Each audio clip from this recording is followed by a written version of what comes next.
참여 예수님, 미국의 대학교 혹시 다녀보신 분 계신가요? 미국의 하버드나 뭐 이런데 저도 안 다녀봐서 잘 모르는데 뭐 들어보면 이 미국 사회 안에서 굉장히 중요한 게 관계성이라고 이야기를 하더라고요. 그래서 대학교에 들어가면 그냥 공부만 하는 사람은 성공하기가 힘들다고 이야기를 합니다. 무언가를 가입을 해야 된대요. 가입하는 게 뭔지 아세요? 사교 클럽에 가입을 해야 된다고 이야기를 합니다. 거기에 가입하면 누구 집안의 누구 아들, 뭐 어느 회사의 뭐 누구의 뭐 이런 사람들이 모여서 자기네들끼리의 이 커뮤니티를 형성을 한대요. 그래서 대학을 졸업하고 난 이후에도 그 관계가 쭉 이어지면서 가만히 있어봐, 그거 내가 그쪽한테 연락해볼게, 누구한테 얘기해볼게 하면서 서로가 서로를 도와주는 관계로 나아간다고 이야기를 합니다. 단순히 보면 굉장히 그렇구나 하고 그냥 넘길 수 있는 부분이기도 하지만 가만히 또 생각을 해보면 철저하게 이 자본주의 사회의 한 면을 보고 있는 것이 아닌가 하는 생각이 들어요. 왜냐하면 가진 사람들과 있는 사람들끼리 다 해먹는 거죠. 그래서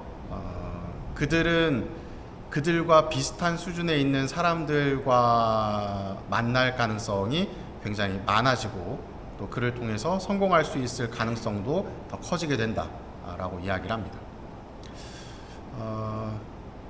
오늘 복음에 나오는 예수님으로 보자면 예수님은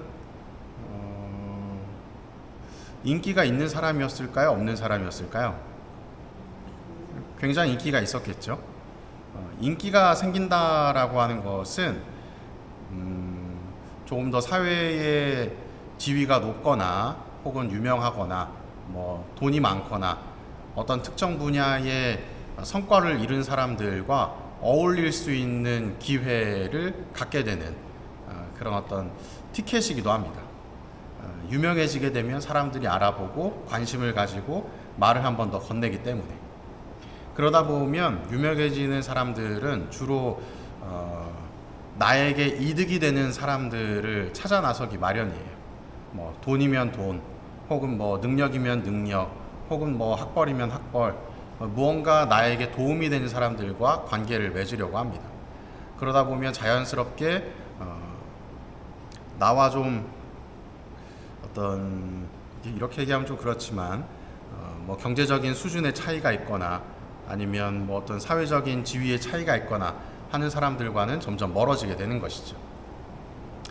그래서 예수님으로 한번 생각을 해본다면 예수님 주위에는 당연히 그 당시에 잘 나간다라고 할 수 있는 이 사회 지도층인 사람들이 들러붙었을 겁니다. 붙어서 뭘 하려고 했을까요? 관계를 만들려고, 자기 편으로 만들려고 수많은 작업들을 했겠죠.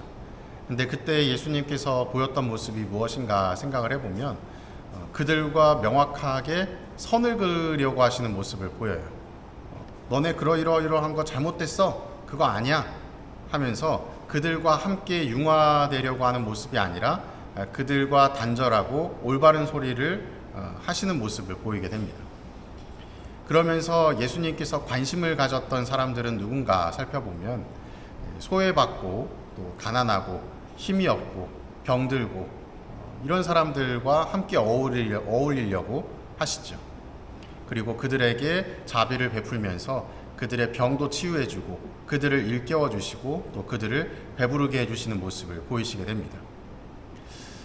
제가 만약 그 당시에 예수님의 위치였다면 과연 그럴 수 있었을까 생각을 해봅니다. 모든 사람들이 나를 관심 있게 보고 뭐 부자도 와서 막 저한테 막 소고기 사주겠다고 나서고 또 어떤 사람은 와서 이게 뭐 새로 나온 신상 뭐 옷인데 한번 입어보라고 이게 뭐 이번에 새로 나온 슈퍼카인데 이거 한번 타보라고 그러면 당연히 그쪽으로 눈길이 가지 않을까.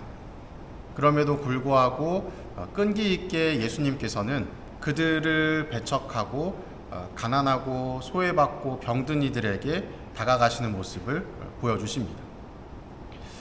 예수님께서 보여주셨던 그런 끈기 있는 모습, 그 모습이 우리 신앙인들에게 지속적으로 요구되어야 되는 모습이 아닌가 하는 생각이 듭니다. 오늘 일독서의 창세기의 말씀을 보면 야곱이 등장을 하는데, 이번 주에 월요일 날 그 창세기 내용 제가 쭉 설명을 드렸었는데, 야곱은 이 자신의 형이었던 에사우의 장자권과 축복을 빼앗은 인물이죠. 그렇기 때문에 어찌 보면 하느님의 입장에서 보면 정당성이 좀 떨어지는 인물이라고 볼 수 있습니다. 그런데 오늘 나오는 이 창세기의 말씀 32장의 내용을 보면 이 야곱이 두 아내와 두 여종과 11아들을 데리고 야복 건널목을 건너게 되는데, 그 뒤에 야곱이 혼자 남아 있었고 어떤 사람과 동이 틀 때까지 씨름을 했다라고 이야기를 합니다.